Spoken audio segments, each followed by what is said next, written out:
So it's like I could wonder be why. I could be like in Gaza right now. I'll be safer in Gaza than technically Now that's in Mexico. crazy. I mean, but just if we talk about just the homicide rate of I mean, it's just Yeah. it's crazy to say. Like, dude, we don't know what to do because he was like saying an issue that they were having was that these guys are placing cameras all over the city and watching the cops. So he's like, that's Oh, one that's thing. nice. But he's like, but the other thing is that they convinced the residents to place cameras on the residency, and what the cartel would do is be like, hey, we'll pay you guys this Wi-Fi for like the next 5 years or whatever, but have this camera here. So it's really just a battle of surveillance that the Tijuana police was telling me about, and that they're getting guys killed left and right because they're being watched. It's just Tijuana is a crazy city. Like if people haven't been there, like I said, the rate of homicides, the fact that it is one of the craziest like party towns for Americans, just as like a little spice to it too. But yeah, Tijuana, dude, sketchy town. Like I said, Tijuana police they're getting murdered every day. They right now, like I said, they have the battle with them being surveilled all the time, so they gotta like use drones too. And then, like I said, I was down there in the end of last year because we landed in a one-on-one interview with the Tijuana mayor. She was getting, she's still getting cartel threats to the point where she has to live in a military bunker. Military bunker. Even when we went to go interview her, because she starts off her day like, like the normal mayor, like she'll go meet in the like get her like agenda for the day. So like even when we went to go meet with her in her office just to get the day started to go like join her for her public events, we were surrounded by like Mexican National Guard, Mexican military, private security. These guys were like armed to the T. I got to travel in an armored SUV with the mayor and like just communicate with her and just be like, how are you doing? Like how are you doing this? You get literally killed any day. So we got to like talk about that, and we were like the first American TV journalists to like get that one-on-one go embedded into TJ for that, which is a sketchy town, yeah. But yeah, man, Mexico is it's like like I said, for as a border reporter, I feel like it's essential. Like you almost have to go, and I'm a competitive guy, so when I was at the Daily Caller, our goal at the Daily Caller was to get on Fox News, and then to get on Fox News, we have to beat some of their own reporters at the border. Yeah. But when I heard that the guy was like, "Oh, we can't go into Mexico," dude, lipo. I'm like, "Oh, it's over for you guys. I'm gonna live over there. Yeah. I'll dominate you guys," and then building relationships with the fixers. Do you feel scared though sometimes? Yes. Yeah. Oh yeah. Yeah. But I don't know, man. I enjoy like I think the thrill takes over the fear more than anything. Like the adventure, the thrill. For people who don't know, Mexico is like literally the most dangerous country for a journalist. It's number one. So it's like I could be in like in Gaza right now. I'll be safer in Gaza than technically in Mexico. Crazy. I mean, just if we talk about just the homicide rate of journalists, I mean, it's crazy to say. Have you had friends die?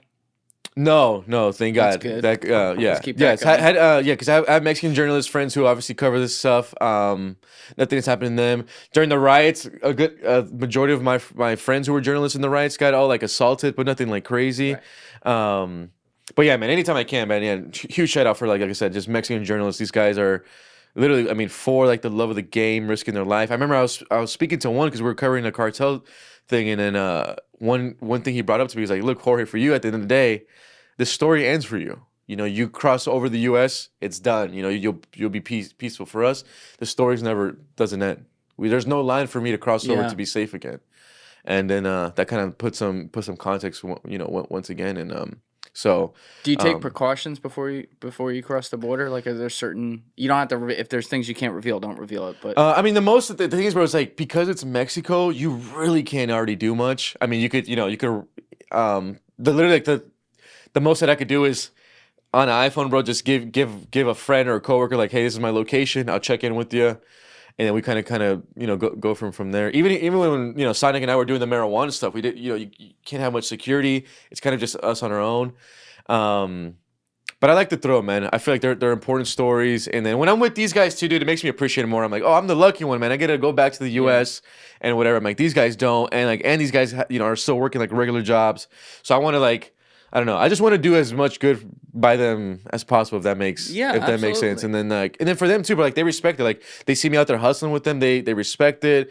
We freaking, it's fun, man. And then we'll go listen to some corridos after, go smash tequila. They got, and then we wake up and we do it all over again, dude. Like you said, you don't have to be there. And they gotta love that, because there's not, these basic reporters here, they're not doing that. No, dude. And it makes me even lose more respect for the for the folks here. These folks are writing hit pieces. They're in some Manhattan apartment. They're getting paid 6 figures. The guys in Mexico are getting paid dirt, and they're the ones actually doing news. So, I always have huge respect for those guys. I always try to shout them out as much as I can. And man, it's if we get you down there, Julian, we'll take you to I would TJ, bro. I would actually really like to do it. The thing that I think would be like naturally a little fearful is if we crossed over the border into there. Oh yeah, it's still something I'd like to do. And that's what Tommy G tells me too. He's like, I'm scared about the crossing over part, and that's scary. So no, but I've been lucky, man. Blessed. We've had some great adventures in Mexico.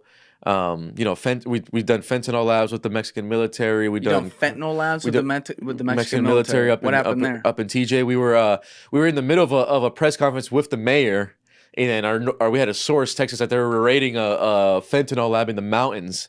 And then we got to go and like check it in person, and just to see how it operates in Mexico. And then in that same story, we then interviewed residents in Tijuana that had bodies buried by the residency and don't feel like the government is doing enough. So we did that. We interviewed Mexican nationals whose kids been missing forever. We were also recently did a story there where. Because in Mexico, it's obviously quite common for people to go missing, and then you got to like search for your own family members. So there's this group where like a dad is searching for his son. He's been searching for his son for like 7 years now. And then he, by accident, discovered 4 migrants that were murdered execution style. So shot in the back of the head, murdered execution style. So he calls us. So we go do the story. But that's like the type of stuff that Mexico sees all the time, man. But, so we'll see. And then, obviously, with the election, like Trump has a good chance of winning, I would say. The part that I don't see this working as a journalist, and as like from every angle, I just don't see, is putting U.S. troops on the ground to take on Mexican cartels. I don't think that works. I just don't see it. That would be very extreme. I talked to Ed Calderon, who was like the ex former like Mexican military guy and all that stuff. And one good point that he brought up that I was always thinking too, because I got obviously I cover immigration, was. You put military on the ground. Technically, Mexican nationals then could claim asylum in the U.S., so it makes this weird thing on immigration. Oh shit! Yeah. There's just so many things. So like when it comes to like people always want to talk to me about that part when we talk about cartels, and I'm like I just don't see how it's successful at all. Thank you for watching the video, guys. If you haven't already subscribed, please smash that subscribe button and check out this clip's full podcast episode by clicking here or in the description below.